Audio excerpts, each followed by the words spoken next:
Aliyepotea ni ndugu yangu mkubwa anaitwa Daniel Mwangi. Na Daniel Mwangi Keng'au. Sisi tumetoka kule Gatanga, Keubwine division. Na huyu mzee wetu alikuwa na shida ya kichwa, alikuwa na ugonjwa wa dementia.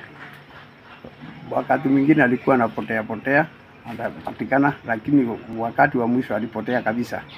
Hiyo ilikuwa August, ilikuwa 15 September.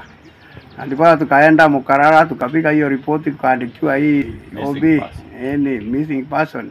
Kutoka hapa tukasunguka karibu Murang'a nzima, sababu hata hapa tulikuja tukaripoti, tukaacha picha yake. Tukaenda polisi hapa, tukaacha picha yake, tukaenda kule Maragwa, tukaenda mochari, tukaambiwa hakuna mtu. Na hata tena tukaingia kwa ward, tukaambiwa hakuna mtu. Sasa tukakuwa desperate, tukakaa hivyo.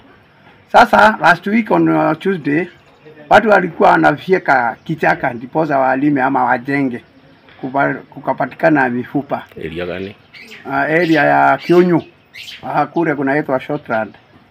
Unajua yuko kuliuzwa na kukagawanywa vipande vya shamba. Sasa mama mmoja alipata mafupa, akapiga picha, akalipota kwa chief na post ya hapo Kionyo.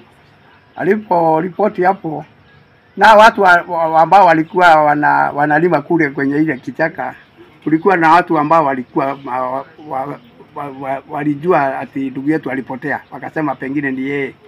Sasa the following day tukaenda huko Saturday, sio following day, Saturday tukaenda huko polisi ya Kionyo police post, tukaambiwa ati mifupa ilipelekwa Kirwara. Na hapo ndipo tulienda Kirwara, tukaambiwa, tukakuta DCI hakuwako, tukaambiwa twende on Monday, it is yesterday. Tukaenda hapo, tukaambiwa tukuje hapa tupate appointment na daktari ndiposa tufanywe hiyo DNA.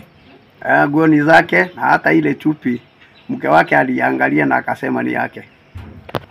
Tumepata hii mifupa yake yote, maana tulikuta mortuary attendant ni mzuri sana, akatutolea, tukapata ni kweli kama vile tulikuwa tumepata kwa picha, tukaona ni kweli.